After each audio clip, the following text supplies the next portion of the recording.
राजौरी के पीर पंजाल में भारी बर्फबारी, बर्फ के बीच मस्ती करते और प्राकृतिक नजारे का आनंद लेते नजर आए पर्यटक। बर्फबारी के कारण सड़कों पर फिसलन बनी, सैलानियों के लिए मुसीबत, गाड़ियों पर धक्का लगाते दिखे लोग।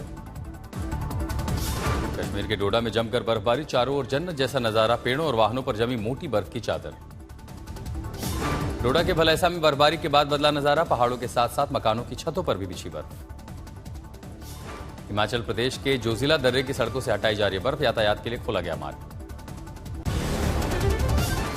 मनाली में भारी बर्फबारी से कड़ाके की ठंड, सामने आई तस्वीरों में दिख रहा जन्नत जैसा नजारा।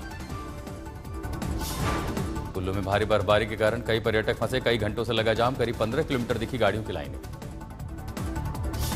बर्फबारी के बाद औली में उमड़ा सैलानियों का सैलाब, जन्नत जैसी वादियों ने फिर खींचा पर्यटकों का ध्यान। विकासनगर में भारी बर्फबारी के बीच 100 से ज्यादा पर्यटक फंसे, मदद के लिए बनाया वीडियो, बर्फ हटाने लोखंडी पहुंची जेसीबी। मंडी में बर्फ के बीच 7 किलोमीटर पैदल चलकर गई बारात और ले आई दुल्हन, पैदल ही ले आए दुल्हन, तस्वीरें सामने आई। अमेरिका में तूफान और ओले गिरे, कई हिस्सों में भारी बारिश और बर्फबारी से जीवन प्रभावित। टोरंटो में 16 इंच बर्फ जमी, सारे रिकॉर्ड टूट गए, सड़कों पर हालात कठिन।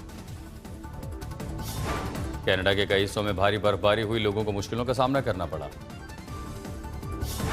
मेम्फिस चिड़ियाघर में भालू बर्फ में खेलते और मस्ती करते नजर आए, वीडियो वायरल हुआ। भारी बर्फबारी के बीच खूबसूरत दृश्य भी देखने को मिले, लोग और जानवर दोनों मजे करते दिखे। भारत और यूरोपीय यूनियन आज करेंगे एफटीए का ऐलान, जिससे दोनों देशों के बीच व्यापार आसान होगा। इस डील से भारत को 27 यूरोपीय देशों के बाजारों में पहुंचना आसान होगा, कारोबार बढ़ने की उम्मीद। इंडिया ईयू एफटीए में 90% से ज्यादा व्यापारिक सामान पर टैक्स हटाने का लक्ष्य, निर्यातकों के लिए बड़ा मौका। यूरोपीय यूनियन के चेयरमैन उर्सुला वॉन ने इसे मदर ऑफ ऑल डील बताया, डील को ऐतिहासिक करार दिया। ट्रंप के 50% टैरिफ के बीच यूरोप से डील भारत के लिए बेहद है, व्यापार में संतुलन बनाना आसान होगा। कोस्टा और वॉन डेर लेन राजघाट से करेंगे यात्रा का आगाज, सुबह 11:10 पर राजघाट पर पुष्पांजलि देंगे। सुबह 11:30 बजे पीएम मोदी के साथ हैदराबाद हाउस में बैठक होने वाली है। दोपहर 1:15 पर हैदराबाद हाउस में दोनों की साझा प्रेस कॉन्फ्रेंस होगी, दोनों नेताओं की बातचीत साझा होगी। दोपहर 3:05 बजे भारत मंडपम में व्यापार कार्यक्रम, यूरोपीय आयोग के अध्यक्ष की भागीदारी होगी। शाम 6 बजे राष्ट्रपति भवन में विशेष कार्यक्रम, रात 9:30 बजे वॉन डेर लेन दिल्ली से रवाना हो जाएंगे। उधर यूजीसी पॉलिसी विवाद गहरा है, लखनऊ में करणी सेना ने यूजीसी के खिलाफ विरोध प्रदर्शन शुरू किया।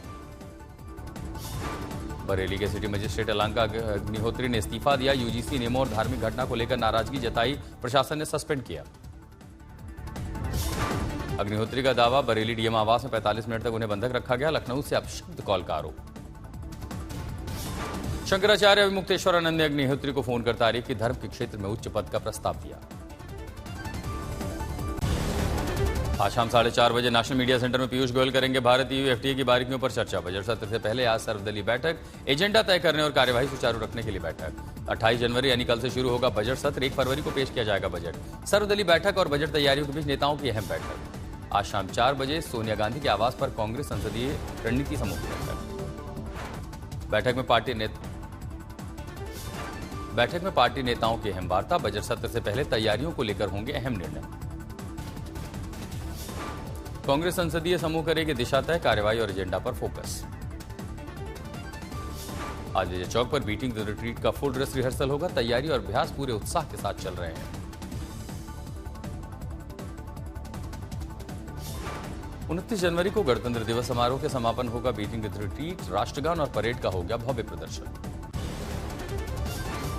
राहुल गांधी ने राष्ट्रपति भवन के कार्यक्रम में नॉर्थ ईस्ट का पटका पहनने से इनकार करने पर विवाद छिड़ा।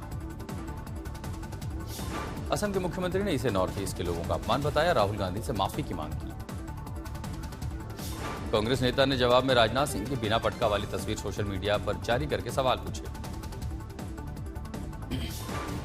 अभिमुक्तेश्वरानंद विवाद में UP deputy CM Keshav Prasad Maurya का बयान, विपक्ष पर राजनीतिक फायदे के लिए धार्मिक मुद्दों का इस्तेमाल करने का आरोप। डिप्टी सीएम केशव प्रसाद मौर्य ने कहा, धर्म को राजनीतिक लाभ के लिए न घसीटा जाए, विपक्ष की आलोचना की। उत्तराखंड के कई हिंदू तीर्थ स्थलों पर अब गैर हिंदुओं के प्रवेश पर रोक, गंगोत्री धाम में लागू हुआ बैन। हर की पौड़ी के बाद गंगोत्री, बद्रीनाथ, केदारनाथ मंदिर समिति भी प्रवेश नियम लागू करने की योजना बना रही है। सरकार प्राचीन धार्मिक स्थलों से जुड़े कानूनों की समीक्षा करेगी, नियमों को लेकर तैयारी जारी है। कांग्रेस ने बीजेपी सरकार पर अलगाव और धर्म के नाम पर राजनीति करने का आरोप लगाया। भारत मंडपम में मुरारी बापू की रामकथा का भव्य समापन, आचार्य लोकेश मुनि के सानिध्य में 9 दिनों तक उमड़ा देश विदेश के श्रद्धालुओं का सैलाब। आज से मिशन बंगाल पर बीजेपी अध्यक्ष नितिन नवीन 2 दिनों के दौरे में संगठन की बैठकों में हिस्सा लेंगे। दुर्गापुर में राज्य कोर टीम की बैठक की अध्यक्षता करेंगे बीजेपी अध्यक्ष। 28 जनवरी को पूर्व वर्धमान कार्यकर्ता सम्मेलन को संबोधित करेंगे। उत्तर 24 परगना में भारत माता पूजा विवाद, बीजेपी ने टीएमसी पर आरोप लगाया कि पंडाल में आग लगाई गई। जम्मू कश्मीर में बर्फबारी से घुसपैठ का खतरा बढ़ा, सेना और बीएसएफ हाई अलर्ट पर। सीमावर्ती इलाकों में निगरानी बढ़ाएगी, सुरक्षा बल सतर्क और तैयारियों में जुटे। मुजफ्फरनगर में आलू गोदाम में लगी भीषण आग से हाहाकार, हादसे में लाखों का नुकसान, कड़ी मशक्कत के बाद आग पर काबू पाया गया। सहारनपुर में बीएएमएस छात्र की सड़क हादसे में मौत, परिजनों ने सीनियर छात्रों पर लगाया रैगिंग का आरोप। यूपी के कौशाम्बी में डॉक्टर ने नशीली दवा खिलाकर खींचा अश्लील फोटो, ब्लैकमेल कर मिलने का बनाया दबाव। लुधियाना के समराला में चाइनीज मांझे से कटा स्कूटी सवार महिला का गला, अस्पताल ले जाते वक्त रास्ते में मौत हुई। महाराष्ट्र के मालेगांव में गुब्बारे वाले का नाइट्रोजन गैस सिलेंडर फटने से धमाका, गुब्बारा खरीदने गए 7 लोग गंभीर रूप से घायल। सूरत के पास हाईवे पर बारातियों से भरी बस और ट्रक के बीच भीषण टक्कर, हादसे में 10 लोग गंभीर रूप से घायल। उड़ीसा के देवगढ़ में 5 साल की बच्ची से रेप, बच्ची की चीख सुन बचाव के लिए गए स्थानीय लोग आरोपी को पकड़कर किया पुलिस के हवाले। पश्चिम बंगाल के पूर्व वर्धमान में जवान से मारपीट, माथे पर भगवा रंग का तिलक होने के कारण बीजेपी कार्यकर्ता कहकर बुरी तरह पीटा। कल भारत और न्यूजीलैंड के बीच 5 मैचों की टी20 सीरीज का चौथा मुकाबला, श्रृंखला में भारत के पास 3 मैचों की अजय बढ़त। तीसरे मुकाबले में भारत ने न्यूजीलैंड को दी थी 8 विकेट से मात, चौथे मैच में जीत के इरादे से मैदान पर उतरेगी team India. T20 world cup पर पाकिस्तान का सस्पेंस बरकरार, पीएम शहबाज शरीफ से मिले पीसीबी अध्यक्ष मोहसिन नकवी, अगले हफ्ते तक फैसला। बीसीसीआई के पूर्व अध्यक्ष इंद्रजीत सिंह बिंद्रा का निधन, भारतीय क्रिकेट को ताकतवर बनाने में निभाई थी अहम भूमिका, बीसीसीआई ने श्रद्धांजलि दी। आईसीसी चेयरमैन जय शाह ने सोशल मीडिया पर इंद्रजीत सिंह बिंद्रा को दी श्रद्धांजलि, लिखा उनकी विरासत आने वाली पीढ़ियों को प्रेरित करेगी।